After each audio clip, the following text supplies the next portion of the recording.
வணக்கம். இன்னைக்கு வீடியோவில் 150 வருஷத்துக்கு பிறகு ஆண்டவன் கொடுத்த ஒரு அற்புதமான யோகம், ஒன்றல்ல, இரண்டல்ல, மூன்றல்ல, 6 அதி உன்னதமான அற்புதமான சக்தி வாய்ந்த மந்திர வலிமை பெற்ற யோகங்களை ஒரே நாள்ல தரார். கடவுள் ஒரு யோகத்தை தரார்னாலே கண்டிப்பாக நம்மளுடைய சிக்கலை சரி செய்வதற்கு அவர் முடிவு செஞ்சுட்டார்னு அர்த்தம். இன்னைக்கு உங்களுக்கு இருக்கக்கூடிய பிரதானமான பிரச்சனை, முக்கியமான சிக்கல், இது ஒண்ணு சரியாயிட்டா நான் நிம்மதியா இருந்துருவேன். எத்தனையோ பேரோட ஏச்சிக்கும் பேச்சுக்கும் ஆளான, எத்தனையோ பேர் கிண்டலும் கேலியும் பண்ணாங்க. இன்னைக்கு பொது வெளியில போறதுக்கு கூட என்னால முடியல. 4 பேரை போய் சந்திக்க கூட யோசனையா இருக்கு. 4 பேர் 4 விதமா ஏதாவது ஒன்று சொல்லுவாங்க. அப்படிப்பட்ட வேதனையிலிருந்து வெளியில் வருவதற்கு கடவுள் கொடுத்த கடைசி வாய்ப்பு, கடவுள் கொடுத்த அற்புதமான வாய்ப்பு, அதி உன்னதமான வாய்ப்பு. இந்த யோகங்கள் அனைத்துமே உங்கள் பிரதான சிக்கலை சரி செய்யும் என்பதில் எல்லளவும் சந்தேகம் வேண்டாம். ஜாதகத்துல ஒரே ஒரு யோகம் இருந்துட்டாலே அவர்கள்லாம் பெரிய சக்சஸ்ஃபுல் மேனா வந்துடுறாங்க. அப்ப 6 யோகங்கள் ஒரே நாள்ல வருதுனாலே கடவுள் உங்களை உயர்த்தி பார்ப்பதற்கு, உங்களை வெற்றி பெற வைப்பதற்கு முடிவு செஞ்சுட்டாருன்னு அர்த்தம். அப்படிப்பட்ட அந்த 6 யோகங்கள் எந்த விஷயத்தை சரி செய்யும், என்னைக்கு அது வருது, அன்னைக்கு நம்ம என்ன செய்யணும் அப்படிங்கிறது தான் இன்னைக்கு நம்ம இந்த வீடியோல டீடைலா பார்க்க போறோம். இந்த சேனல் இது வரைக்கும் சப்ஸ்கிரைப் பண்ணல, சப்ஸ்கிரைப் பண்ணிட்டு பெல் பட்டன்ல ஆல் ஆப்ஷன் கொடுத்துடுங்க. இந்த வீடியோவை நீங்க லைக் பண்ணும்போது நிறைய பேருக்கு யூடியூப் போய் ரெக்கமெண்ட் பண்ணும். அதே மாதிரி தான் உங்களோட நண்பர்கள், உறவுக்காரங்க யார் இன்ஸ்டாகிராம்ல, ட்விட்டர்ல, வாட்ஸ்அப்ல, ஃபேஸ்புக்ல, வாட்ஸ்அப் குரூப் ஃபேஸ்புக்ல இருந்தாலும் அவர்களுக்கும் வீடியோவுக்கு கீழே இருக்கிற ஷேர் பட்டன் வழியாக ஷேர் பண்ணி சப்போர்ட் பண்ணுங்க. இந்த அதி உன்னதமான அற்புதமான 6 யோகங்கள் எந்த ராசிக்கு பெரிய பலனை தரும் அப்படின்னு பாத்தீங்கன்னா,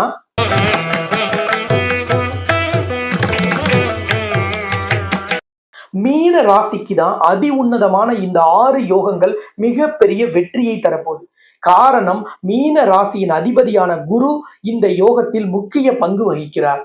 அப்ப அதி உன்னதமான அற்புதமான இந்த 6 யோகங்கள் உங்கள் வாழ்க்கையில் எந்த பிரச்சனையை சரி செய்யணும் பார்க்கறதுக்கு முன்னாடி உங்களோட பெயர், ராசி, நட்சத்திரம், உங்களோட கோரிக்கை, அது வண்டி வாகனம் வாங்குறது, வீடு வாங்குறது, பதவி உயர்வு, சம்பள உயர்வு, இடமாற்றம் வேணும், புதுசா வேலை கிடைக்கணும், அல்லது உங்களுக்கு தேர்வில் நல்ல மதிப்பெண் பெறணும், விரும்பிய பள்ளி கல்லூரியில் உங்களுக்கோ உங்கள் குழந்தைகளுக்கோ இடம் கிடைக்கணும் போன்ற எந்த கோரிக்கையாக இருந்தாலும் சரி, அதை மகாலட்சுமியை மனதார நினைத்து பிரார்த்தனை செஞ்சுட்டு மகாலட்சுமியின் சக்தி வாய்ந்த மூல மந்திரமான ஜெய் மகாலட்சுமின்னு கமெண்ட்ல போயிட்டு பதிவிட்டுட்டு உங்கள் பெயர், ராசி, நட்சத்திரத்தையும் உங்கள் உடனடி கோரிக்கையும் பதிவிடுங்கள். உலகின் முதல் அஷ்டலட்சுமி நவகிரக திருக்கோவில்ல உங்கள் கோரிக்கை உடனடியாக நிறைவேற வேண்டும் என்பதற்காக பெயர், ராசி, நட்சத்திரத்தை சொல்லி நானே மனதார பிரார்த்தனை செய்து கொள்கிறேன்.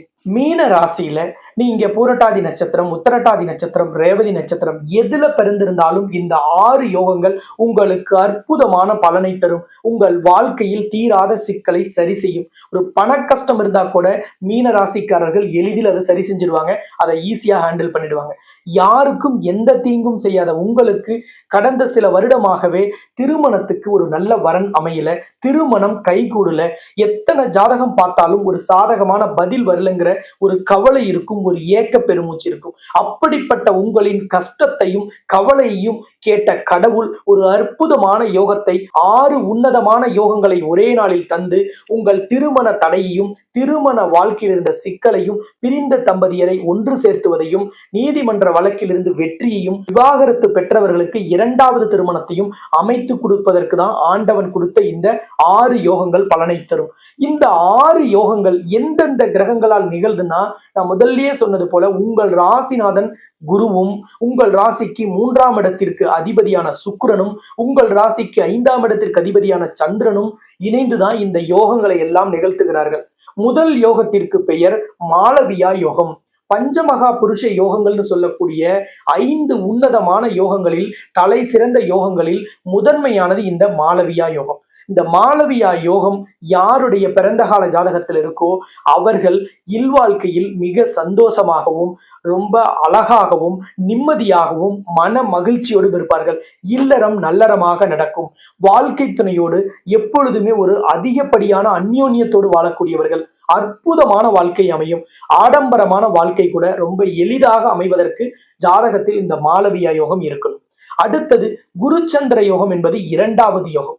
குரு பகவான் மிதுன ராசியில் அமர்ந்து உங்கள் ராசிக்கு 8ஆம் இடமான துலாம் ராசியில் இருக்கும் சந்திரனை பார்க்கும் பொழுது குருச்சந்திர யோகம் நிகழ்கிறது. இந்த குருச்சந்திர யோகம் என்பதே மீன ராசிக்கும் தனுசு ராசிக்கும் மிகப்பெரிய வெற்றியை தரும். தொட்டதெல்லாம் நீங்கள் ஜெயிப்பதற்கு கண்டிப்பாக இந்த குருச்சந்திர யோகம் உங்களுக்கு பெரிய அளவிலான வெற்றியை தரும். திருமண வாழ்க்கையில் இருக்க சிக்கலை சரி செய்வதற்கு குருவின் ஆதரவு ரொம்ப ரொம்ப அவசியம். காரணம் என்ன அப்படின்னு பாத்தீங்கன்னா, குருதான் திருமாங்கல்யத்தையும் மஞ்சளையும் சுப நிகழ்ச்சியையும் குறிக்கக்கூடியவர். அப்படிப்பட்ட குரு பகவான் உங்களுக்கு ராசிநாதனாகவும் இருக்கிறார். அப்ப அவர் பங்கு பெறும் யோகம் உங்களுக்கு திருமண தடையை நீக்குவதற்கும் திருமண வாழ்க்கையில் இருக்கும் சிக்கலை சரி செய்வதற்கும் பெரிய அளவுல சப்போர்ட் பண்ணும். அடுத்த யோகத்திற்கு பெயர் கெஜகேசரி யோகம். இந்த கெஜகேசரி யோகத்திலும் பங்கு பெறுவது குருவும் சந்திரனுமே. குரு தன் நட்சத்திரமான புனர்பூச நட்சத்திரத்தில் வள்ளிமையோடு அமர்ந்து சந்திரனை பார்ப்பதால் இந்த கெஜகேசரி யோகம் ஏற்படுகிறது. கெஜம் அப்படின்னாலே யானைன்னு பேர், கேசரி அப்படின்னா அது சிங்கத்தை குறிக்கக்கூடியது. அப்ப யானையும் சிங்கமும் சேர்ந்து நிகழ்த்தக்கூடியது. யானை போல் வலிமையாக எப்பேற்பட்ட சிக்கலையும் எதிர்த்து போராடிய மீனராசிக்காரர்களுக்கு மிகப்பெரிய ஒரு சக்தி கிடைக்கும் இந்த யோகத்தினால். அப்ப உங்கள் திருமண தடையும் திருமண வாழ்க்கையில் இருந்த சிக்கலையும் சரி செய்வதற்கு இந்த யோகம் நிறைந்த நாள் மிகப்பெரிய பலனை தரும். அடுத்தது கலத்திரக்காரகன் அப்படின்னா 12 ராசிக்குமே சுக்கிரன் தான். அப்படிப்பட்ட சுக்கிரன் தன் வீடான ரிஷப ராசியில் ஆட்சி பலம் பெற்றிருப்பது மிகப்பெரிய வாய்ப்பை தரும். திருமண தடையை முழுவதும் நீக்கி வைக்கும். உங்களுக்கு திருமண தடை அல்லது உங்க பிள்ளைகளுக்கு திருமண தடை, இது எதுவாக இருந்தாலும் அதை சரி செய்வதற்கு இந்த நாளில் நீங்கள் செய்யும் வழிபாடும் பிரார்த்தனையும் பலனை தரும். அப்ப இந்த நாள் மிக மிக சக்தி வாய்ந்த நாளாக இருக்கு. இது என்னைக்கு அப்படின்னா மே 1ஆம் தேதி தான் இந்த அற்புதமான நாள். அதுவும் விடுமுறை நாள்ல இந்த யோகங்கள் வருது.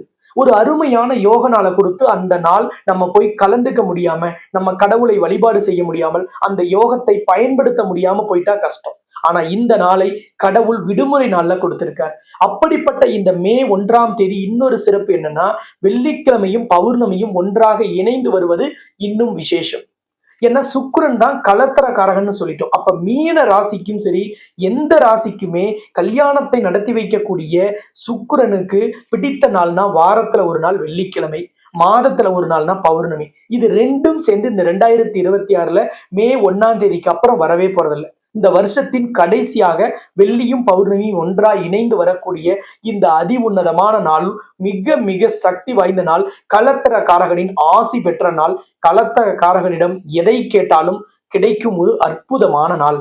அடுத்தது இந்த நாளில் பரிபூர்ண நேத்திரமும் பரிபூர்ண ஜீவனும் இருக்கு. அது என்ன நேத்திரம் ஜீவன் அப்படின்னு சந்தேகம் வரலாம். பஞ்சாங்கம் பார்க்கக்கூடிய பழக்கம் இருக்கிறவங்களுக்கு இந்த நேத்திரம் ஜீவன்கிறத பத்தி தெரியும். நேத்திரம் அப்படின்னாலே பார்வைன்னு அர்த்தம், ஜீவன்னா உயிர். அதனாலதான் ஐயா ஹாஸ்பிட்டலுக்கு நேத்ராலயான்னு பேர் வச்சிருப்பாங்க. நீதிமன்றத்துல கூட ஜீவனாம்ச வழக்கு, அவன் ஜீவனத்துக்கு என்ன செய்வான், அவனோட ஜீவனத்தை பாதிக்க கூடாது அப்படிங்கிற வார்த்தையெல்லாம் நம்ம பயன்படுத்தி நீங்க கேள்விப்பட்டிருக்கலாம். அப்ப ஜீவன்னா உயிர்னு சொல்லிட்டோம், நேத்திரம்னா பார்வைன்னு சொல்லிட்டோம். இந்த நேத்திரத்தையும் ஜீவனையும் 3 விதமாக பிரிச்சிருக்காங்க.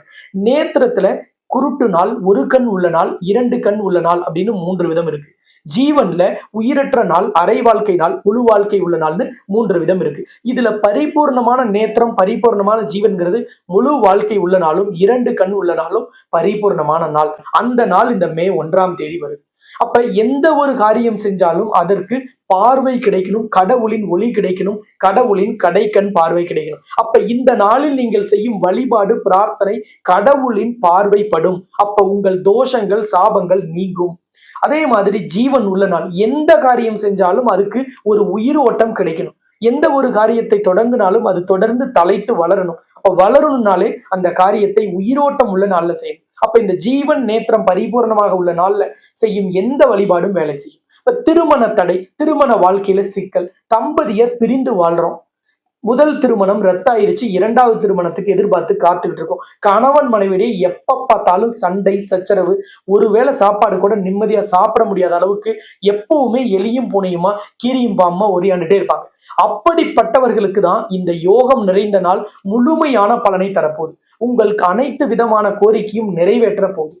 இந்த நாள் என்னைக்கு மே 1ஆம் தேதின்னு சொல்லிட்டோம். இந்த நாள்ல நம்ம என்ன செய்யணும் அப்படின்னா, முதல்ல இந்த கிரக அமைப்புகள் திருமண தடைக்கு எந்த மாதிரி ஜாதகத்துல இருந்தா அது திருமண தடைக்கான ஜாதகம் அப்படின்னா, குருவோடு ராகு, குருவோடு கேது சேர்ந்திருக்கிறது, சனியோடு ராகு அல்லது சனியோடு கேது சேர்ந்திருக்கிறது, சனிச்சந்திரன் சேர்க்கை இருப்பது, சூரியனும் செவ்வாயும் ஒரே கட்டத்துல இருக்கிறது, சூரியன் சுக்கிரன் ஒரே கட்டத்துல இணைந்திருப்பது, இது போன்ற கிரக அமைப்புகள் எல்லாமே கடுமையான திருமண தடையையும் திருமண வாழ்க்கையில் சண்டை சச்சரவையும் தரக்கூடியது. இந்த கிரக அமைப்புகள்னால சில விதமான தோஷங்களை சொல்லி நீங்க கேள்விப்பட்டிருப்பீங்க. அது செவ்வாய் தோஷம், சர்ப்ப தோஷம், ராகு கேது தோஷம், நாக தோஷம், கலத்திர தோஷம், விஷக்கன்னிகா தோஷம், தார தோஷம், புணர்ப்பு தோஷம் போன்ற பெயர்கள் எல்லாம் நிறைய தோஷங்கள் இருக்கும். ஒரு சிலருக்கு பித்ரு தோஷம், மாத்ரு தோஷம் போன்ற தோஷங்களும் உங்களுக்கு திருமண தடையை தரக்கூடியது. நீண்ட காலத்துக்கு திருமணம் நடக்காம இருக்கிறதுக்கு இந்த மாதிரியான கிரக அமைப்புகளும் இது போன்ற தோஷங்களும் காரணம். அப்ப இந்த மாதிரி சில தோஷங்களுக்கெல்லாம் நாங்க பரிகாரம் செஞ்சுட்டோமே அப்படின்னா அதெல்லாம் பொது பரிகாரங்கள். அதனாலதான் அந்த பரிகாரங்கள் செஞ்ச நிறைய பேருக்கு பலன் கிடைச்சிருக்கும், நிறைய பேருக்கு கிடைக்காம இருக்கும். அப்ப அந்த தோஷங்கள் கடுமையாக இருக்கும்போது இந்த பொது பரிகாரங்கள் வேலை செய்யறது இல்லை. அப்ப அந்த மாதிரி இருக்கக்கூடியவர்களுக்கு ஜோதிட சாஸ்திரத்திலும் முன்னோர்கள், யோகிகள், ஞானிகள், ரிஷிகள், சித்தர்கள், மத குருமார்கள், ஆன்றோர்கள், சான்றோர்கள் எல்லாரும் சொன்ன ஒரு கடைசி பரிகாரம், அதாவது திருமண தடை, நல்ல வரன் அமையல, குடும்ப வாழ்க்கையில சண்டை சச்சரவு, கணவன் மனைவி பிரிந்து வாழ்றாங்க, அல்லது நீதிமன்றத்துல விவாகரத்து வழக்கு நடக்குது, அல்லது இரண்டாவது திருமணம் நடக்கணும்னு எதிர்பார்க்கிறோம், அப்படிப்பட்டவர்களுக்கு கடைசி பரிகாரமாக சொல்லப்பட்ட பரிகாரத்துக்கு பெயர் சுயம்வர கலா பார்வதி ஹோமம். இதைத்தான் நான் உங்களுக்கு இந்த நாள்ல செய்யுங்கன்னு ரெக்கமெண்ட் பண்ண போறேன். இந்த ஹோமத்தை முதல்ல யாரு செஞ்சாங்கன்னு தெரியுமா உங்களுக்கு?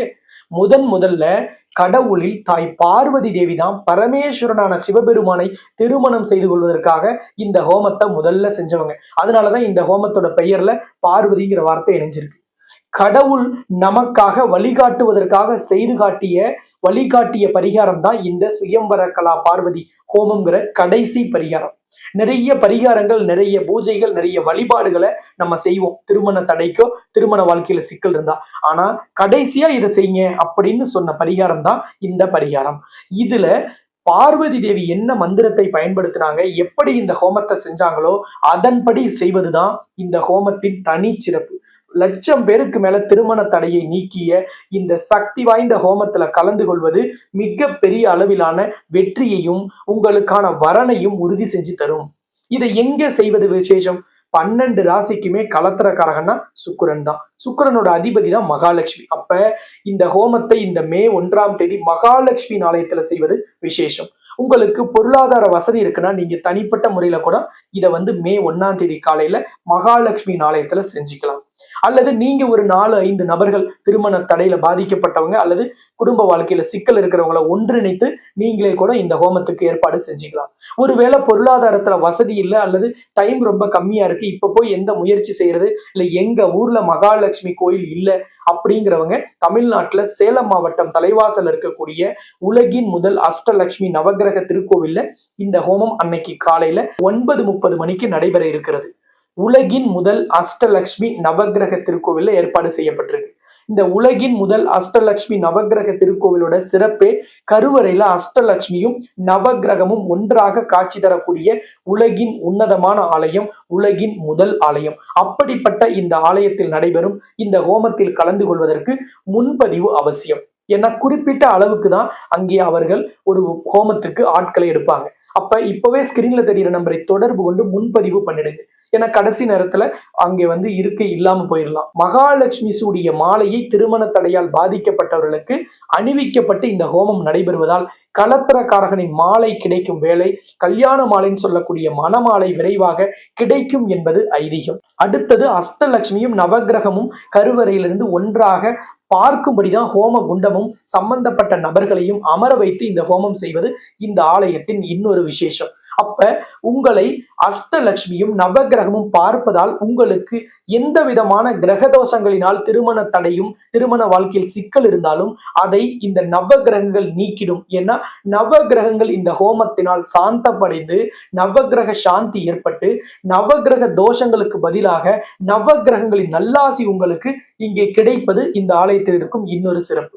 அப்ப நமக்கு ஜாதகத்தில் எந்த கிரகங்களினால் தோஷம் ஏற்பட்டாலும் அதை நீக்கக்கூடிய வல்லமை பெற்றது இந்த சுயம்வர கலா பார்வதி ஹோமம் இந்த ஆலயத்தில் நடைபெறுவதின் சிறப்பு. இந்த ஹோமத்துல கலந்துக்கிறோம், நாங்க இப்ப வெளியூர்ல இருக்கோமே அப்படின்னு சொன்னீங்கன்னா, நீங்க ஏதாவது வர முடியாத நபர்களா இருந்தா ஸ்கிரீன்ல தெரியிற நம்பருக்கு நீங்க ஜாதகத்தை அனுப்புனீங்கன்னா கோவில் சார்பா அந்த ஜாதகத்தை பிரிண்ட் எடுத்து ஹோமத்திலையும் கருவறையிலும் வச்சு பூஜை செய்து, இந்த ஹோமத்திலையும் சங்கல்பம் செய்து தோஷ நிவர்த்தி பூஜை செஞ்சுட்டு அந்த பூஜிக்கப்பட்ட ஜாதகத்தையும் ஹோம பிரசாதத்தையும் உங்கள் முகவரிக்கு கொரியர்ல அனுப்பிடுவாங்க.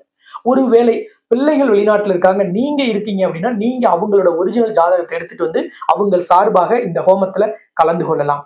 மற்றபடி இந்த ஹோமத்துக்கு வரக்கூடியவர்கள் தங்களுடைய ஒரிஜினல் ஜாதகத்தை எடுத்துட்டு வாங்க. ஹோமத்திலையும் கருவறையிலையும் வச்சு விசேஷ பூஜையும் செய்து அந்த ஜாதகத்தை அன்னைக்கே உங்க கையில கொடுத்துடுவாங்க. இந்த ஹோமத்தில் கலந்து கொள்வதற்கும் இந்த ஆலயம் எங்கே இருக்கு, எப்படி வரணுங்கிற தகவல்கள் தெரிஞ்சுக்கிறதுக்கு ஸ்கிரீன்ல தெரிகிற நம்பரை நீங்க தொடர்பு கொண்டு முன்பதிவு பண்ணிடுங்க. இந்த ஹோமத்தை தொடங்கி வைப்பதற்காக இந்த மே 1ஆம் தேதி நானும் ஆலயத்துக்கு நேரில் வருகை தருகிறேன். நம்ம எல்லோருமே இந்த ஆலயத்தில் சந்திக்கலாம் என்று கூறி உங்களிடமிருந்து விடைபெறும் நான் ஜோதிட ரத்னா, ஜோதிட கலாநிதி, ஜோதிட செம்மல், மகாலட்சுமி உபாசகர், ஸ்ரீலஸ்ரீ டாக்டர் ராம் பரிமளம் ஆச்சாரிய குருஜி. நன்றி, வணக்கம்.